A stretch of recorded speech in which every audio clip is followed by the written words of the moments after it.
Welcome to Relished. I'm Alli. I'm a nutritionist, a yoga teacher, and author of the Smoothie Book. And I'm here to talk to you every week about nutrition topics. This week is all about vanilla. Super excited. We're going to talk history. We're going to talk some major information about vanilla. We're going to talk about the alternative vanilla, or the imitation vanilla, and health benefits of pure vanilla, and we're going to do a recipe for pistachio milk with vanilla. I'm really excited about that. I've never had pistachio milk, so it's going to be good. So that's it. That is the show. I'm so excited to be here today.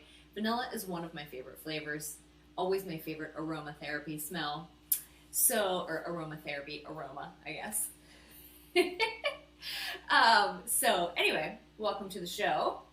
If you have any questions or comments, I would love to interact during the show, so put them in the chat. I've already put the recipe in the chat. It's called pistachio milk with vanilla and cardamom. I'll tell you why I didn't mention cardamom when we make the recipe. And so yeah, I have the chat ready. Questions, comments, love it, love it, love it during the show. So here we go. All right. History of vanilla. You know, excuse me, everybody. I'm just going to clean the screen really quick. Okay, there we go. I think that's better. All right, so history of vanilla. Vanilla, well, and what is vanilla? Vanilla is a spice. It's a plant, and it comes from the orchid family, which I thought that was super interesting. I did not know that. So it comes from the orchid family. It originated in Mexico. So it's native to Mexico, but then it quickly became native to South and Central America and the Caribbean, close proximity. And the first people to cultivate vanilla were from the Teutonics, or the Teutonic people of Mexico. And they lived on the eastern coast of Mexico. So then the Aztecs came in, they invaded the Teutonics, and they started developing a taste for the vanilla pod as well. They named the fruit the black flower because once the pod forms, it does kind of look like a black flower. The matured fruit, when it shrivels and it becomes black shortly after it's picked, so that's why they call it called it black flower. But then after Aztecs, vanilla soon traveled all around the world. The French used vanilla in ice cream. They were the first ones, from what I read, to do that and to put it in ice cream. And it was also developed in original Coca-Cola beverage. And the way they used to advertise Coke, I thought this was interesting, was it was considered an esteemed brain tonic with an intellectual beverage. Vanilla was in there. So that was interesting. It's the second most expensive spice in the world. Can anybody guess what the first most expensive spice is? Saffron. Saffron and vanilla are both really labor intensive to cultivate and produce and prepare for human use. So anyway, it's the second most expensive spice in the world. I thought that was super interesting. And so that's kind of a little bit of the background, or some of the history. Here's some more background information. So vanilla grows on a vine, and sometimes the vines can reach up to 300 feet. That's pretty long. The flowers are greenish yellow, and they sprout from the vines. And then these flowers are pollinated by very special bees called the Melipona bees. And the flower remains open for 24 hours for pollination, and then it closes up. And if it doesn't get pollinated, it wilts and dies. So this window is so short that it used to be really a lot more rare for the vanilla pods to even, or the fruit to even form, because that's such a short window. So luckily, now I don't know if this was the original person, but I read this, that in 1841, a 12-year-old boy from an island in the Indian Ocean discovered how to hand pollinate the vanilla flower, and that changed everything. So vanilla farms started popping up all over the world, and basically that's how it's pollinated now, is that it's hand pollinated rather than these Melipona bees. So they're always aware of the window, they're able to pollinate, make the fruit, make the pods, all that stuff. So now it's more streamlined, but that's pretty interesting. So then these farms spread all over the world, from Madagascar to India to Tahiti to Indonesia. So it's basically grown in warm climates. And today, 75% of the world's vanilla comes from Madagascar and Reunion, which is the island in Indian Ocean where this 12-year-old boy discovered the hand pollination. So that's pretty interesting. I do see, you do see that in the store, the Madagascar vanilla. So let's see, the vanilla I have, it doesn't say. Okay, we're going to talk about that in a little bit. All right, so anyway, the pods, once they are pollinated, they take 9 months to ripen, and then they're harvested, and then it's a very time-intensive curing process to get the bean that we see in the store. That's why it's also very expensive too, because this process takes a long time. But there's a lot of demand for vanilla in the world, so it continues to be developed.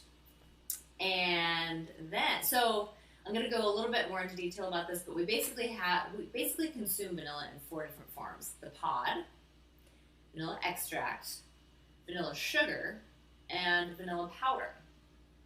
I'll explain a little bit about each of those in a little bit. So vanilla has between 250 and 500 different flavor and fragrance components in one pod. Super interesting.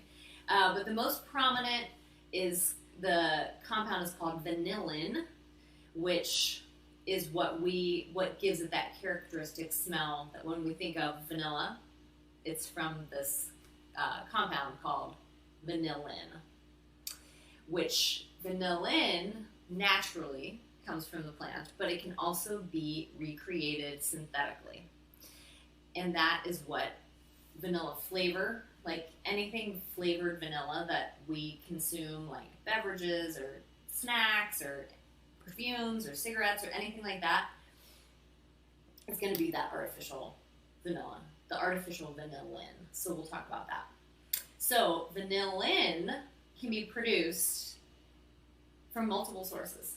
So it can be made from lignin, which is a byproduct of wood pulp and the paper industry. I thought that was really interesting that vanillin can be produced from that can produce the same flavor and aroma. It can also be made from eugenol, which is a component made from clove oil, or it can be made from castoreum, which is a product from beavers. I'm not going to talk about the process, but if you want to find out more about that, look it up. Kind of interesting, kind of disturbing. It's not used as much, but it can be listed in ingredients as natural flavor because it does come from an animal, something natural. So anyway, it might be listed as castoreum, but it might also be listed as natural flavoring. So just something to know. So obviously synthetic vanillin is way cheaper to produce than extracting it from the vanilla pod naturally. And that's why most of our vanilla flavored foods, beverages, cigarettes, perfumes are all made from synthetic vanillin because it's way cheaper, way easier, way quicker to produce. And it tastes like vanilla. I mean, it is very, very similar. They have done a really good job of making that happen.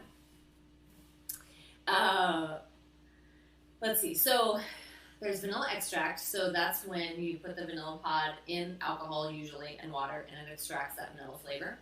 So vanilla flavoring is made from vanilla extract, or by cooking vanilla pods in a liquid preparation. So either one. Good quality vanilla has a strong aromatic flavor and smell, but usually we're getting the lower quality vanilla, artificial ones in the foods that we eat, unless you're making them at home. So, do you know that Cook's magazine called Cooks Illustrated? Well, they are always doing all kinds of interesting research and tests, and America's Test Kitchen, all that. So they ran a few tests, and they had natural vanilla versus vanillin, the synthetic, in baked goods and other things. And they were very shocked to find that most people could not differentiate the flavor of natural versus synthetic, except when it came to ice cream. They could tell the difference in the ice cream. So, interesting. So it's very well done. We can't even tell the difference. Okay, so the different forms. So whole pod, you can always buy the whole pod, usually in the bulk section at grocery stores. Usually pretty expensive, and typically when you use the whole bean, you're going to slice it and get the seeds out inside the pod. So that's one way to consume it. Also the extract, which we talked about. So it can be made in alcohol, or it can be alcohol free. Usually it's alcohol, but my vanilla, I didn't even know that it's alcohol free, but it is. So usually, and then the bean is put in that to extract the flavor. And also there is vanilla sugar, which is made with sugar and vanilla extract, and vanilla powder, which is the pod is dried and then ground. So those are typically the 4 versions of vanilla when we're having it naturally that we consume or that we can buy for recipes. Health benefits. Let's talk about health benefits. There are a lot, which makes me happy because I love vanilla. So, quick overview. It's been used in traditional medicine around the world for therapeutic reasons for a long time. Some of the therapeutic reasons were it can be used as an aphrodisiac, it can be used to help for gas relief, and a myriad of other reasons as well, but I thought that was interesting. So, the 10 reasons. I have 10 reasons 10 health benefits that vanilla can do. So we'll start with number 1. Vanilla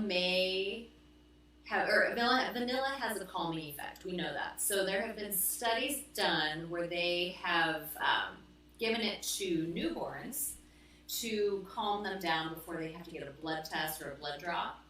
And they found that it does lessen the crying in newborns. And they've also found that it can help with adults as well. It can help reduce startle reflexes and also provide some relief with sleep apnea, which is a sleep condition where people have trouble breathing while they sleep. So that's kind of interesting. Vanilla may also, number two. Vanilla may help relieve toothaches. That's good news. A nice natural way. The alcohol and the vanilla extract can numb some toothache pain. And the antioxidants may also have some healing effects as well. So they say, as an alternative remedy, you can put a couple drops of vanilla extract on a cotton ball and apply that to the tooth that is hurting, and that could help. Interesting. Number 3, vanilla may be good for our heart. Some research has found that it could help lower our cholesterol levels. I don't know how much you have to take or consume, so more research is probably needed about that, but thought that was pretty interesting. Vanilla may help reduce inflammation. That's number 4. And the vanillin is a crucial part of easing pain from inflammation. And so I looked at arthritis.org, and they recommend using vanilla for aromatherapy to help relieve pain. They say to put it on a cloth and smell it, and that can help reduce the pain of arthritis. That's pretty cool. And they've also shown that a study showed that vanilla may have anti-inflammatory effects, especially for anti-neuroinflammatory. So for conditions like Alzheimer's and Parkinson's, it could be helpful for that. So that's interesting. I'm sure there's more research that needs to be done about that, but that was cool. Number 5, vanilla has antioxidants. We know antioxidants are good for us. The antioxidants can also help preserve food as well, so they don't go bad as quickly. Number 6, vanilla may help our hair health. So vanilla is often added to hair products. In addition to it smelling really nice, it could also be strengthening our hair at the same time and inducing blood flow to the scalp, which is good for our hair health, encouraging growth, making our hair fuller and healthier. Number 7, vanilla may help with anxiety. So kind of along the same lines as the calming effect. So the smell of vanilla is known to directly impact the brain and give us calmness. And that could be a chemical reaction in the body. It could also be because it stimulates positive memories of things like vanilla ice cream or vanilla desserts that usually are popular among everybody. Number 8, vanilla may help with acne. There isn't a whole lot of research on this, but I saw a lot of people mentioning it on sites, so I just thought I'd mention it. Some claim that the antibacterial nature of vanilla could help with acne and the skin. Vanilla, number 9. Vanilla may also alleviate respiratory conditions. They say that it could help coat the throat when mixed with warm water. And it can provide an anesthetic effect to the throat, so that's nice. And number 10, vanilla may help promote healthy digestion. Also, more research needs to be done about this, but I read this a lot on a lot of pages about this. So the scent of vanilla can bring us feelings of calmness, which could help with nausea. And also vanilla-infused herbal teas could soothe inflammation of the gut, of the digestive system, and help an upset stomach. So those are all great things. So many good things that vanilla can do, in addition to it tasting really, really, really good. So are there risks with consuming vanilla? Nothing huge, but a couple things to keep in mind, I guess. So imitation vanilla is not going to have the same health benefits as pure vanilla.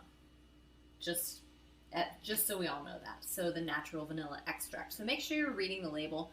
Usually vanilla extract, it will say imitation if it is imitation. And if it's pure, it'll say pure, so you pretty much know. But that gets me to my second point. Read the labels because some vanilla extracts have sugar in them.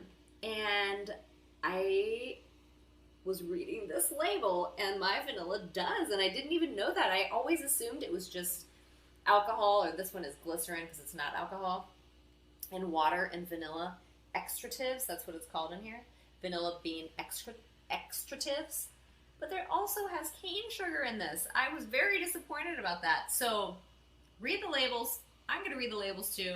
Make sure I'm not buying vanilla with sugar. I'm sure it's not that much, but still, if you're avoiding sugar, make sure your vanilla extract does not have sugar in it. And another just side note, I think I mentioned this before, but vanilla extract is usually in alcohol, but you can find alcohol-free, such as the one I have here. It says alcohol-free. And they use glycerin instead. And I also wanted to just mention I looked up imitation vanilla. So this is pure vanilla. Glycerin, water, sugar cane, vanilla bean extratives. And most of the other good ones, though, don't have the sugar. And I looked up the imitation vanilla because I just wanted to see what the ingredients were.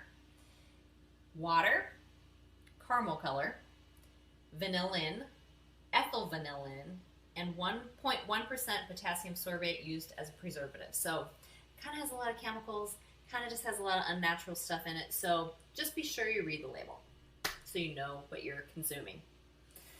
Okay, let's make some pistachio milk with vanilla. So the recipe is called pistachio milk with vanilla and cardamom. I'm not the hugest fan of cardamom, so I'm not putting it in, but you totally can. And that's what the recipe calls for. The recipe also calls for agave nectar. I'm gonna put a date in mine. And I don't want it to be super sweet. It calls for 5 teaspoons of agave nectar, but I think I'm just gonna put 1 date because I typically do use, for my milk, I usually use almond milk, unsweetened vanilla. So this is just gonna be slightly sweetened pistachio milk. Okay, so let's get started. So this is kind of a time-consuming recipe. It's not hard, but you just have to do it in advance. So you have to take a cup of pistachios, raw, unroasted or anything. Oh, yeah, obviously. Raw, unroasted, unsalted is what I meant. Raw, unsalted pistachios. Put them in a bowl, cover them with about 2 inches of water, and soak them overnight. So I soaked mine overnight. They've been soaking all day, so they're very soaked. And then, to start the recipe, you drain them. So that's where we are starting in on the recipe. I have drained my pistachios. Here we go. They've been hydrated. All right. And we're going to put them in the blender. All right. So here we go. My trusty blender. Pistachios are delicious. Okay. And then from here, we're going to line the strainer. You can use cheesecloth. This is a cheesecloth bag or a nut milk bag. We're going to line it there because some of the peels on the pistachio are going to come off. Okay, so we have our shelled, raw, unsalted pistachios that have been soaked overnight in the blender. Next on the list is 4 cups of hot, not boiling it says, hot water. So here we go, 4 cups. There we go.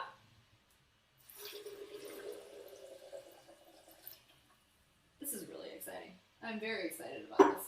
Okay, and I might actually pour it through here so that we can just, yeah, I like that better. Okay, and then we're supposed to add this, so the agave nectar, salt, and vanilla we add after the fact, but I'm going to add it in the blender because I'm doing a date. Okay, 1 date. This is a pitted date. 1 date. Maybe I'll just peel it in half. Okay. And let's see. 1/4 teaspoon of kosher salt. I'm not really totally sure why we're putting salt in this, so I'm just going to put a pinch. I don't really want to put 1/4 of a, maybe it's just as a preservative, I'm not sure. So I'm just putting a pinch of salt. You can put as much as you want. And let's see, 1/2 teaspoon of vanilla extract. I will do that exactly, because that's what this whole episode is about. So I'm going to just give this a shake. Things settle down, things settle into the extract. Okay, so 1/2 teaspoon of vanilla extract. Okay, there we go. Super excited about this. All right, and I'm going to move our dates, put them down here. Okay, and where is our lid? Our lid is right here. Okay, we're supposed to do this for 2 minutes. I'm going to cut that a little short so that we don't stand here with a lot of loud noises for 2 minutes. But we'll see. Okay.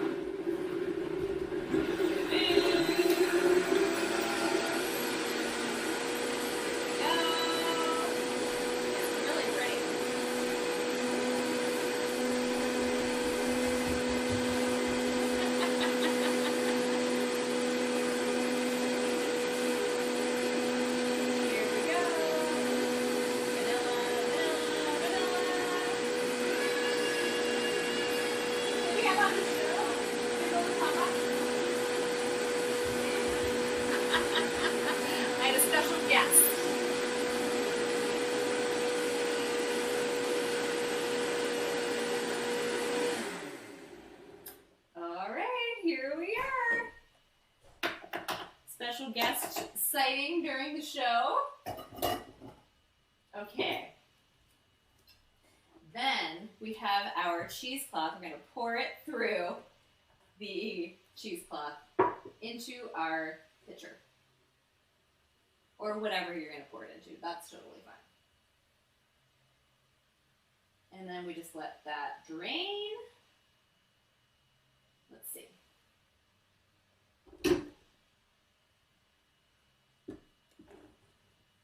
Maybe that wasn't the best idea, but that's okay. It'll just take a few minutes to drain. You can squeeze it. Yeah, that's good. That is good. So this, it smells really good. It smells very much like pistachios. What's our time? How are we doing? Oh yeah, we have a few minutes. So I'm just gonna let this drain. So that is one thing. If you put it into, if you drain it into the pitcher, you're gonna have to self-drain it. If you're draining it through a strainer, it might be a little bit easier, and then you don't have to hold it. But it's kind of fun to see this process happening. So yeah, it's a really pretty color. It's green. I don't know if you can tell that from the screen, but it is very, very pretty. Okay. Here we are. This is going to be really good, I think, by itself, of course. You can put it in smoothies. You can make overnight oats. Oh, that's going to be good. I think I'll do that tonight. Overnight oats are one of our favorites in our house. Okay, I'm just going to put this here and let it drain into the bowl so that we don't have to do that during the whole show. Okay, and it did get a little bit messy, but that's totally fine because we are in a kitchen. That's what we do. I'm going to take a taste. Okay, I put a glass here for myself so I can taste it during the show.